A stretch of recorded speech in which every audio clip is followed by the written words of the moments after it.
everyone, most welcome to all of you. My name is Abhishek Kumar Jain, faculty UPSC and पिछले 2 consecutive years से 2021 and 2022 के अंदर UPSC के interviews में मैं अपीयर हुआ हूँ। 2022 में काफ़ी सारे सब्जेक्ट्स के अंदर GS2 आपका GS4 काफ़ी अच्छा स्कोर मुझे मिला है। एक में स्कोर 117 है एथिक्स के अंदर, that is GS4 and GS2 का स्कोर है 115 है। तो इस लेक्चर में अपन आज सीखेंगे कि कैसे अच्छे आंसर्स लिखे जा सकते हैं, what is the role of basically good answers, how to write holistic answers. आज अपन सीखेंगे कैसे आप होलिस्टिक आंसर्स लिख सकते हो। तो यहाँ पर कुछ डायमेंशंस बताने वाला हूँ जो एक अच्छे आंसर के अंदर, अच्छा नहीं, यहाँ पे वर्ड लिखा होलिस्टिक, होलिस्टिक के अंदर जहाँ पे मल्टीपल आपके एस्पेक्ट इंक्लूड हो अपने आंसर के अंदर। तो मल्टीपल एस्पेक्ट का मतलब होता है एक अच्छे आंसर में, एक होलिस्टिक आंसर में क्या फ़र्क होता है। पहली चीज़, आपका जो डायलेक्टिकल अप्रोच है, ध्यान रखना, डायलेक्टिकल अप्रोच बोल दो या बेसिकली आपका असर्टिवनेस बोल दो। असर्टिवनेस, ये इसका मतलब क्या है, असर्टिव आंसर्स। असर्टिव आंसर्स का मतलब होता है कि आपके आंसर्स के अंदर एग्जाम्पल्स होने चाहिए, बहुत पॉजिटिव साइड एग्जाम्पल्स एंड बहुत negative side examples. Positive side examples भी होने चाहिए, नेगेटिव साइड एग्जाम्पल्स भी होने चाहिए। मैं बताता हूँ कैसे। जैसे कि मान लो आपसे सवाल पूछा गया कि प्रेशर ग्रुप्स है जो बेसिकली एक्टिव रोल प्ले करते हैं पॉलिटिक्स के अंदर, लेकिन प्रेशर ग्रुप्स की कुछ लिमिटेशंस भी देखने को मिली है। तो आपके दिमाग में होना चाहिए कि प्रेशर ग्रुप का एक्टिव रोल क्या है। तो आप दिखा सकते हो कि प्रेशर ग्रुप बेसिकली क्या करते हैं, गवर्नमेंट को कंसल्टेशंस में भी सपोर्ट करते हैं। जैसे कि जब बजट आता है तो बजट के समय पे जो प्री डिस्कशंस होते हैं ना, जिसमें अपने बिजनेस प्रेशर ग्रुप्स होते हैं, जैसे फिकी हो गया, एसोचैम हो गया, तो इनसे गवर्नमेंट कंसल्ट करती है। फिर आपने सोचा कि अभी रिसेंटली लेबर कोड आए हैं, तो लेबर कोड लाने में भी आपकी जो काफ़ी सारी मजदूर यूनियंस है उनका काफ़ी इंपॉर्टेंट रोल आपको देखने को मिलता है। फिर आपने सोचा कि इवन जब RTI भी आया था, राइट टू इन्फॉर्मेशन एक्ट, तो उसके पीछे सबसे इंपॉर्टेंट हाथ था एक प्रेशर ग्रुप का जिसका नाम था मजदूर किसान शक्ति संगठन। तो ये क्या हो गया, पॉजिटिव रोल हो गया। तो सिर्फ अपन ने ये नहीं लिखा कि पॉलिसी प्लानिंग में हेल्प करते हैं, डेमोक्रेटाइजेशन में हेल्प करते हैं, ठीक है, लोगों को बेसिकली सरकार से जोड़ते हैं, कैसे, मतलब the main theme of the answer writing how. आप सिर्फ ये नहीं लिखकर छोड़ोगे कि हाँ प्रेशर ग्रुप बेसिकली आपका हेल्प करता है पॉलिसी प्लानिंग में, दिखाओ कैसे करता है, कि हाँ बजट के टाइम पर ऐसे करता है, लॉज बनाने में आपका ऐसे हेल्प करता है। तो that is the view of answer writing, ये आपको सोचना है। सिमिलरली नेगेटिव एस्पेक्ट भी आने चाहिए कि हाँ प्रेशर ग्रुप्स में बेसिकली कई बार होता है कि पॉलिटिकल पार्टी को जूनियर पार्टनर्स बन जाते हैं, वो पॉलिटिकल पार्टी के मुद्दों को सपोर्ट करते हैं, वोट मोबिलाइजेशन के लिए काम करते हैं। तो वो क्या हो गया, नेगेटिव एस्पेक्ट हो गया कि प्रेशर ग्रुप का काम पॉलिटिकल पार्टी को सपोर्ट करना नहीं है। Pressure group is not a political party, लेकिन फिर भी क्या करते हैं, वो किसी न किसी पॉलिटिकल पार्टी के साथ अलाइन हो जाएंगे, उनके मुद्दों को सपोर्ट करेंगे, कई बार अपने खुद के इंटरेस्ट, अपने वेस्टेड इंटरेस्ट के लिए काम करना चालू कर देंगे। तो that is the crux of answer writing कि मेन थीम, ध्यान रखना, इंट्रो कंक्लूजन आपका अपनी जगह है,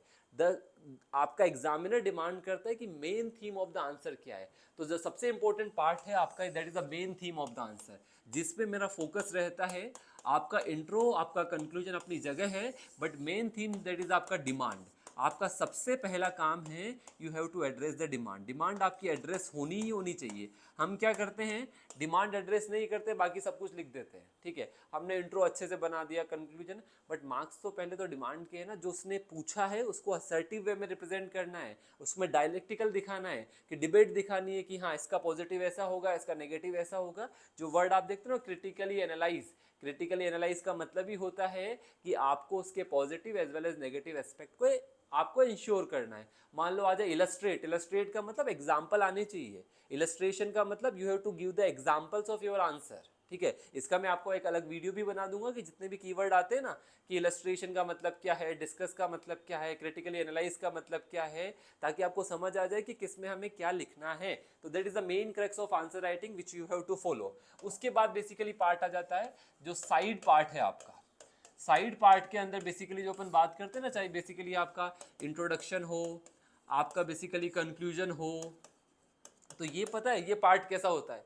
ये पार्ट जैसे आपने कोई सब्जी तैयार की है, कोई वेजिटेबल आपने सब्जी तैयार की है, तो ये पार्ट तो उसके धनिया का काम करता है, ये उसका डेकोरेटिव पार्ट है, मेन पार्ट नहीं है।